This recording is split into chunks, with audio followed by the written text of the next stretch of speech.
welcome to today's virtual Q&A. I'm Zach Patton, Chief Editor of the Content Studio here at Government Technology. Today, we're talking about what state and local governments need to be thinking about as they implement the platforms that will help them meet their goals and their needs for the future. Joining me to talk through this, we have Celeste O'Day, Senior Managing Director of Strategic Programs and Go-to-Market for Oracle Government and Education, and William Sanders, Director of Strategic Programs for Oracle Government and Education. Celeste, William, thanks so much for taking some time to talk with me today. Good to be here, Zach. Thanks for having us. So I know we've been talking a lot with you all about this whole idea of the platform of the future and what state and local governments need to be doing to pave the way for the years ahead. And it's hard or impossible, really, to talk about the platform of the future without talking about cloud. So Celeste, I'll start with a question to you about cloud. How have the pandemic disruptions over the past couple of years really changed the way that governments think about cloud? Yeah, so I think, I would start by pre-pandemic and since pandemic, but pre-pandemic, there was, I would say, a consistent cloud first kind of mentality out there, right? Doesn't necessarily mean cloud only, but cloud first was kind of out there as a common standard, but that's not actually how they were typically executing pre-pandemic, right? There was some cloud adoption. I'm not saying there wasn't any, but the cloud first felt like it was more of a concept than an actual executable action, right? And the pandemic really kind of forced that hand, if you will.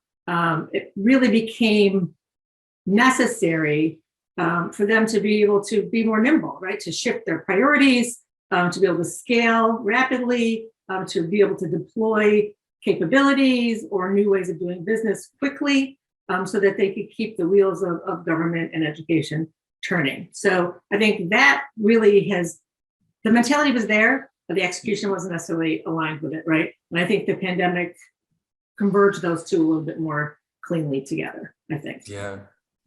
So William, as government organizations are now really, adopting cloud, moving to cloud in a way, as Celeste said, as just kind of an overarching approach, why is it so important to have the right platform in place for that cloud approach? I think that's a great question. The idea really is to be able to build a foundation that stands the test of time. And that's, whether you're modernizing the features and functions, that rest above that foundation. And I look at it kind of like a house. If there are cracks in your foundation, everything that you've built on top of that is really at risk. And so, the journey to cloud's a long one, and you want to carefully choose a platform that's secure, it's responsive, it's going to grow with the organization, it's going to ensure the long-term viability of the organization as well. The first generation clouds were focused on serverless and their elastic functionality, you only pay for what you use kind of things. Generation 2 clouds, like what Oracle offers, is, it's enabling enterprises to replace their on-premise data centers with a cloud deployment model that's centered on being autonomous, it's being secure. And these are design principles that are what differentiated Generation 2 from its predecessor. They deliver built-in security to mitigate threats, have superior economics with improved automation and scalability and availability. Customers care about that because, that's the ability to power all types of workloads while also enabling customers to run their apps, their extensions, and their other custom applications. It simplifies their IT and their business functions by engineering products to work together, with each piece benefiting from the capability of its underlying platform. So those are some really important things to help, stabilize that platform or stabilize the foundation of your IT. Yeah, I love that, thinking about the platform as a house. So Celeste, what else does this house need to accomplish? What are some of the other key capabilities that organizations ought to be looking for as they're looking at the right platform for moving? So I want to start kind of dovetailing off William was talking about, and kind of to rip off a classic Cyndi Lauper song, right? We're living in a multi-cloud world now, right? That's the new reality, right? And so the question is really no longer which single cloud to use, but which multiple clouds should be using to get the most value out of what you're trying to do. And so with that paradigm concept, right? So we've gone from cloud first, right, which was mostly a single cloud in concept, I would argue, to where we are today, which is really that multi-cloud world, that hybrid world. So not just multi-cloud, but also on-premise technologies, right? So living in a multi-cloud hybrid environment, it makes it even more important that you can secure things, right? So privacy is key, security is key, scalability is key, and openness. So they have to be able to connect, right? So with a multi-cloud hybrid approach, really it's all about connecting the best services and capabilities of each one of those clouds or on-premise platforms that you're taking advantage of today, and really making them frictionless, right? There has to be, as little friction as possible, allowing you to be able to use the right tool, right? Again, we think of our toolbox, use the wrench when you need a wrench, use the hammer when you need a hammer. So using the right tools at the right time, and have them interoperate, right? The interoperability is key. So you've got to be able to migrate your information, migrate your data, and have those things talk seamlessly together. So, again, everything has to be underpinned with the common, I will say that the common four, right? Privacy, security, scalability, and openness or integration, if you will. But again, that multi-cloud world that I think we're living in and going to continue to be living in, it's our next paradigm, right? We really need to have those things in place to kind of facilitate that as you go forward. Yeah, it is really about kind of managing this whole cloud ecosystem, right? Absolutely. Yeah. And it's government and educational institutions are accustomed to complex architectures, right? This is not a new paradigm for them. It's just that, the deck got reshuffled and they've got some different cards in their hands now, right? So it's how do I take all the cards in my hand and make the best hand, right, out of that and make them work together. So that's really key. And data, it's all about data, right? And being able to access the right data and securely and get those insights that you want out of it. So. Well, William, Celeste said the magic D word, data, which is just so, the underpinning of so much that governments are focused on right now. And as they think about kind of using all this information that they're already gathering to drive better decision-making, how does the right platform really enable agencies to better leverage the data that they have? Yeah, so in government, I think of it as the crown jewel of government is data. Government collects it, secures it, stores it. Ultimately, they are presenting it back to the citizens in the form of stats or indicators that we rely on every day. And government needs to have data to make quick and sound decisions, predict and prepare for the future.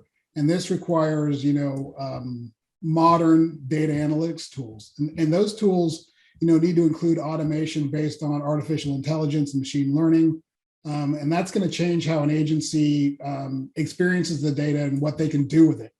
And the new technologies at hand, government agencies can better leverage data in different ways, including making more meaningful decisions, moving to a more predictive model. And the result there is faster, higher quality insights, reporting that can be widely shared and applied. I think of that really as true transparency. And so you think about coupling that data with chatbots, for example, and so government could work to eliminate, employee and citizen wait times for, intelligent interactions. The result of that could be 24/7 service. That's, predefined questions with omni-channel interactions, or continuous improvement for enhanced capabilities, or keeping current with new technologies that's providing some agility or reducing the cost of maintaining capabilities. The other thing I'd say about data is that, Celeste was talking about that data coming from all sources to make data-driven decisions. That's a key trend in government, and it's going to enable government to focus on outcomes. And that requires then the analysis of data coming from that variety of incongruent sources to get insights into not only what's happening, but also an ability to make quality and timely adjustments. So we've talked about that for years. What's changing about the ability to improve outcomes now is our ability to deliver rather than just describe the environment. And so government had been struggling with disparate sources and formats, whether that was structured or unstructured. But now, we can answer these questions about who qualifies for benefits or who gets a driver's license or, how much to pay in tax because we've got the data. We can analyze that. We can base informed decisions on that data. And that's available to decision makers at all levels. So the right platform makes it, easy to secure that data, access it from disparate sources, and understand what the data is telling you. Every data source, is containing a piece of the puzzle, and with a few pieces, you can't really see the full picture. But if you can get all that data connected, you can connect the dots, and you can understand, what's driving outcomes and what's driving discoveries. Yeah. And when you talk in those terms about kind of layering in AI or, working with chatbots, it really is, you understand that it's about kind of unlocking this next level of government service delivery, right? Like it feels like very much on the cusp of something big. Yeah, absolutely. Right. And I think, and the potential, there's so much concern, I'll say citizen desire for more comprehension, I'll say, about how government is spending their dollars, right? And what's the value that those agencies are providing with those dollars that they're getting. And the data is the key to unlocking those answers, right? And making that accessible and making that consumable and making it available to the citizens at scale is going to go a long way to helping that agency or that government entity or that educational entity really build that bridge to the folks that care, right? So yeah. Well, so Celeste, I'll stay with you on this question, but how should organizations think about getting started? What are some of the strategies that are important to keep in mind as they move forward here? Yeah, so there's the foundational, any good project or any good enterprise undertaking begins with knowing where you are, right? So you really need to take stock of what's the state of my house, right?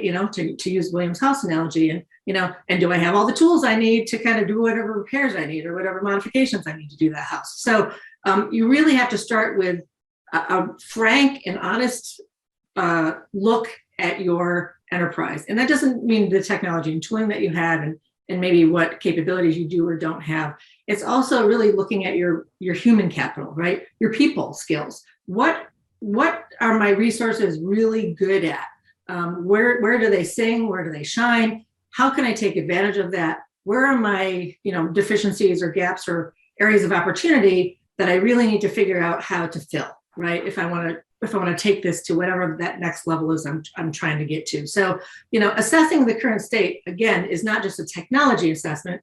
That seems to be the answer everybody thinks it is, and that's certainly unquestionably a big part of it. But you actually have to really take a good look at the inner workings of your house and understanding what your people can and can't do well, and how do I upskill them, right? Or how do I hire in for that? So, there's a complement here that always has to, technology is not for technology alone, right? You can't do things just because you have the right tools doesn't mean you can actually do what you need to do with them without having the right people and the right skills to be able to execute on that. So, for me, you start with the current state assessment of where you are, and then you really look at, I think when you and I talked last time, my tagline then was nimble is the new normal, right? So you need to be able to do things in kind of small, bite-sized consumable chunks. So make that assessment, think about the things that you want to impact or change, and think about those things that you can do in kind of consumable asset chunks so that you can get immediate return. One of the biggest complaints, I think, that happens a lot in government and education kind of projects is they take forever, right? We don't know what's going on. We can't see what the outcomes are going to be. It takes years before we actually see any return on that investment.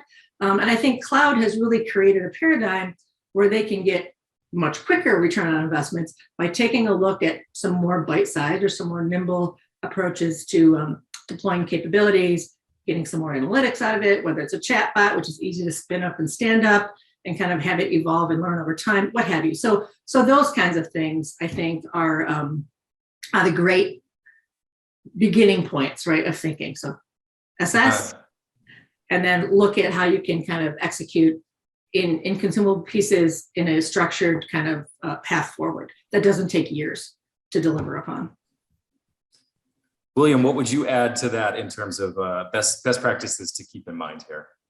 Well, I think Celeste covered, the lion's share of that strategy. A couple of things I might add on, or, if you can, maybe you can categorize some of those workloads into a modernization, or I want to move it off of that platform that it's on into something more modern, or this is something to decommission and I want to rebuild.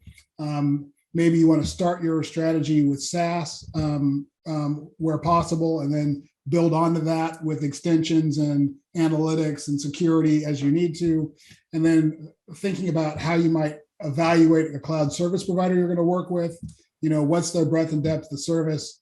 Do they have the ability to handle small, medium, and large workloads and do so with efficiency and cost effectiveness? Do they have fast speeds and great performance and high security with the certifications that come along with that security? Can you port the workloads to work on premise or in the cloud, back and forth, multi-cloud environments or hybrid environment? And then do you have the autonomous capabilities, the self-driving, self-securing, self-repairing to eliminate human need, human intervention, human error, free up resources to work on those higher value tasks? And then thinking about maybe how do I future-proof those investments as I move forward? The human piece that Celeste was talking about is important there. And then, how do I keep that strategy current as I move forward? I think that comes back to taking care of the data you've got and the data you think you're going to acquire through a good data management strategy. And then, focus on governments, know what you have, build that securely, and then have an open tool set to access that for your workers, your constituents, so you can have some level of transparency. Yeah. Well, William Sanders, Celeste O'Day, thank you so much for sharing your thoughts with us. It's been a pleasure talking with you.